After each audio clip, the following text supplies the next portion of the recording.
Hello, superstar.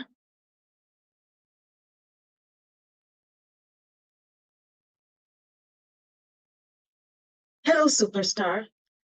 Remember that you are Irawo, and that's the Yoruba word for star. You are the best kind of person anyone can meet. You have the tendency to help others shine like you do, and you are definitely one of the best company anyone can have. Today, we're going to conduct a small paternity test. Okay, not a paternity test, but in the year 2023 in Nigeria, a man discovered that four of the children that were born to him were not his biological children through a DNA test. Now, we're not going to discuss the morality of the story, but I want to remind us that the DNA is what determines the belonging of a child to a particular family. In the same vein, the basis of your belonging to a career field is based on what I would like to call your career DNA. You may be asking, what's my career DNA? Now, careers have been defined by so many things in the past. Many of our school counselors told us to base our careers on our passion, our interest, the experiences we've had in life, right? But what is wrong with using these methods is the fact that passion changes all the time. Interest will change all the time. Your experiences in life are sometimes limited. And as you begin to get exposure, your experiences might also change. And that is why you must base your career choice on something that is more solid. And what we found in recent times is that people that base their careers on their character or their core values tend to have a longer lasting career compared to people who choose based on passion, interest, and experience. So, what are these core values? The Balanced Money blog says core values represent an individual's highest priorities, deeply held beliefs, and core fundamental driving forces. My Body Green blog says core values are the principles that drive your life and shape who you are, acting as your internal compass to help guide decisions, actions, life purpose, and what's important in your life. We say at Career Experts, core values are usually represented by strong positive nouns, adjectives, and adverbs. By now, I think you should already have an idea of what core values mean. We're talking about things that represent you at your very core. And you would agree with me that these are not random words just chosen because you like them. Some examples of core values are listed on the screen.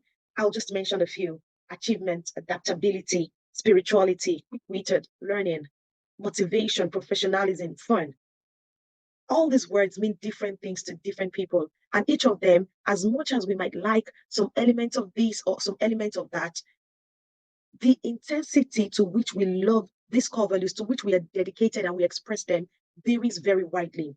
So in choosing your core values, it's not simply about what I like, what I'm attracted to. It is more of finding who am I.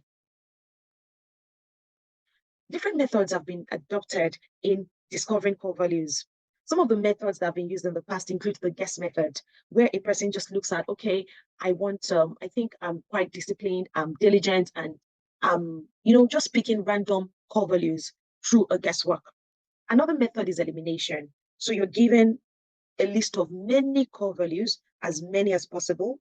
And from this list, you're then asked to eliminate the ones that don't really resonate with you while you circle the ones that resonate with you. And once you're done, you can use the ones that resonate with you to choose what you feel your core values are. The problem with the guess and elimination method is that they don't look within, they're looking without for you to make a decision that is supposed to determine the core of who you are. The method we use at 360 Guide is what we call the introspection and reflection method. What does it entail? Before we continue, I would like to celebrate you once again, remind you that you're a star for staying this long, and I want to encourage you just a few minutes to the end of today's lesson, stay to the end and do your work well. Everybody has a very unique combination when it comes to their core values. On the screen is a very popular talk show host. In one of my trainings, I put up a picture and asked people what they liked about her. It's quite funny that we had two sets of people that seemed to like two different sets of things about her. One group mentioned things like she's bold, she's vocal, she's courageous, while another group mentioned more of things about her listening skills, the way she's caring, and her philanthropy. Do you see a trend there? Right. You would almost think that it was two different people they were talking about because one group is going for the more prominent gifts, the more prominent values, the boldness, she's able to speak, she's courageous. Another group is going for the listening, the caring side of Oprah. Now, our core values are a unique combination such that what you see in people, what you admire in people, what you love in things, they are usually a reflection of who you are. They're a reflection of your own personal values. And it is from this principle that we're going to be using the method that we've chosen to find our core values. So, from the people you've met and the experiences you've had in life, you can think about people you admire, think about defining moments in your life, think about events that have taken place that have stayed with you in a particular way. Think of places, think of things. Now, think of what reaction, what exactly, what precisely do you like about these people, these events, these things? And finally, how do you feel about these people, these places, and things that we're talking about? Right? I'm going to give a very vivid example, but I want you to have an overview of what we're going to be doing because we're going to be analyzing our past, looking at the people we love, looking at defining moments in our lives, events, places, and things that we love. And from there, we come up with the exact reasons why we like these things or why we dislike them. The things you dislike, they are also a pointer to things that are not your core values, things you don't want to have anything to do with. We're going to go into the Vision 543 worksheet, which is what you're going to be using. We specially prepared it to make it quite easy for you to work out your core values. I'm going to run you through it. But before then, you're also going to get a link to a Forbes article where about 15 top coaches around the world analyze different methods that they use in helping people get their core values. I think it's important for you to go through this article. The link will also be posted in your worksheet. It's important to go through this article to give you an idea of how deeply you need to introspect in answering these questions. We encourage that you really do a lot of introspection. Take out time to really think about these defining moments, these people that you love. Don't just pick randomly. Pick people that bring out a certain kind of emotion on the inside of you. It might take time, but the more time you dedicate to it, the better the results, the closer you are to your real core values. We'll move to the Vision 543 worksheet right now, and I'll show you how to navigate it. Here's a copy of the Vision 543 worksheet. So you can find here the blank worksheet. I have pre-filled parts of one of the worksheets so that it's faster. And here is a copy of the worksheet that has been pre-filled by me. So it says 5 people I admire, right? And this person has said she admires Michelle Obama, Haddad, Tony Elumelu, Richard Branson, and Kim Kardashian, right? 4 things she loves are football, Netflix series, gadgets, and parties. And then 3 defining moments: the day she resigned, the day she won XYZ competition, and the day she received her first income. So from each of these values or each of these people, places, and things that you've put together, you begin to identify 3 values. Just think about that person and you ask yourself, what is it about this person that strikes me the most? Now, I'm not saying what is this person popular for? The question is personal to you. What is it about this person that strikes me the most? Once you're able to answer that question, you put in 3 adjectives, at least 3. If you can do more than 3, that's even more perfect. But put in 3 adjectives that best describe this person. And you can see that this has been done for each of the characters. 3 adjectives for each of the characters, 3 adjectives for each of the things, 3 adjectives for all the things that are listed on this sheet.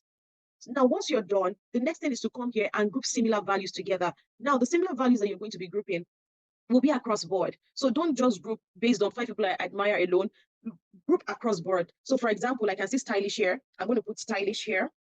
So stylish is right there. I'm going to look for, so there is bold. So bold is quite different from stylish. That's a vocal gift. So I'm going to leave some space and put in bold. The next one is intelligence, which is also very different, talking about a mental prowess. So I'm going to put intelligence. And then we keep going. Diligence. That's another separate category. So we have diligence, right? And then we have caring. So which is another category. So once again, I'm going to put caring somewhere in there, leaving space for other things to be filled in there. All right, so this one says successful. So success is another one, probably has to do with money. So we're looking at money, things that have to do with money. So I'm going to put this here, successful. I'm going to put it down here, successful. So I'm still going up here to find other ones. Wealthy. So I'm going to put wealthy down here again. So wealthy, because it's related to successful. You can see that I'm grouping them together. All right. So the next one we have here is stylish. So stylish, once again, I'm going to put it under here. Then we have entrepreneurial. looks like money, something that has to do with money, right? So I'm going to put entrepreneurial here, neural here, and then we keep going that way. So I have entrepreneurial again. I'm going to put it down there. Sometimes, so entrepreneurial, wealthy, and successful, they are not as related as wealthy and successful, but it still works, right? So sometimes you can group loosely just to get something good out. All right. So we have entrepreneurial again, and then knowledgeable. So we have intelligence, and then you can see knowledgeable will fit in here. Knowledgeable. Super wealthy would come again under this wealth. Are you already seeing a trend? You can see that this person really cares about wealth. So it's already a pointer to one of the core values, right? So we keep grouping like that until we come to the end. Let me just do a few more groupings so that you're comfortable when you're working on yours. So we also have elegant. Elegant, we have stylish. So elegant will be here. And you can already guess that this person would be someone who likes to dress well, right? So elegance is there. Unassuming, right? So unassuming is a mind thing. So I'm going to put it here. So unassuming, entrepreneurial again. So entrepreneurial.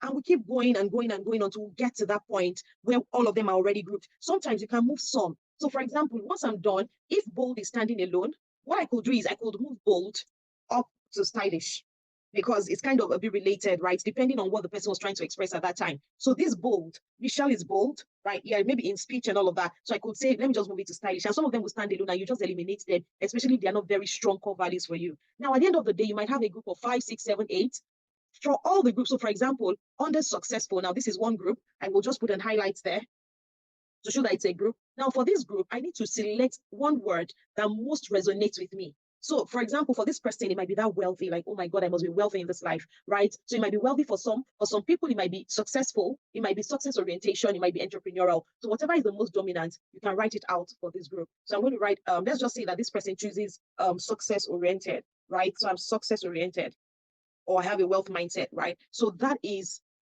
I'm going to remove the highlight from here because that's just to show that that this word was coined from this group, right? So you can come to this group again, and then out of this, which one most strikes the person? So is it intelligence? Is it being knowledgeable? Is it being unassuming? Whichever one strikes the person the most, you want to put it, you want to highlight it. So let's just choose one. Let's say it's intelligence, for example. So I'll just highlight that, right? And then under stylish, let's just choose that stylish is the word that she wants. So we put in stylish in there.